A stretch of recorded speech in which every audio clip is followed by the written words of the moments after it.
Hi there. So as I was sharing in my blog, in 2019 I was having a lot of undiagnosed pain in my right hip, also in the area just below my shoulder blades in the middle of the low back.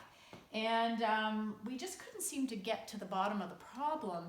And so with a little bit of mindfulness practice, actually, I began to get really curious about persistent habit patterns that might be contributing to this pain.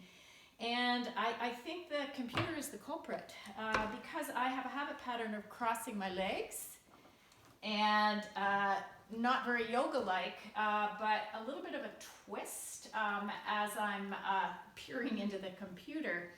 And so I began to look online for some help, and actually there's a website, Osteoporosis Canada, which had these videos on it that focused on resistance and weight-bearing training.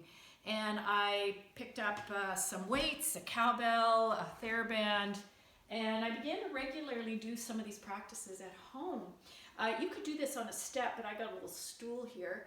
And at first this was quite painful, and I felt very weak in my glutes as I stepped up. And but I just, 3 days a week, I gave myself a day rest in between, as is suggested by Stuart McGill.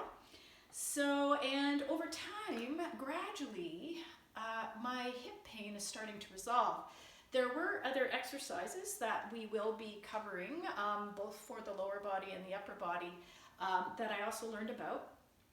And I will be doing a Bone Fit certification at the end of this month before I start the actual program. So, thanks very much for listening. Perhaps we'll see you at the Bone Fit yoga program.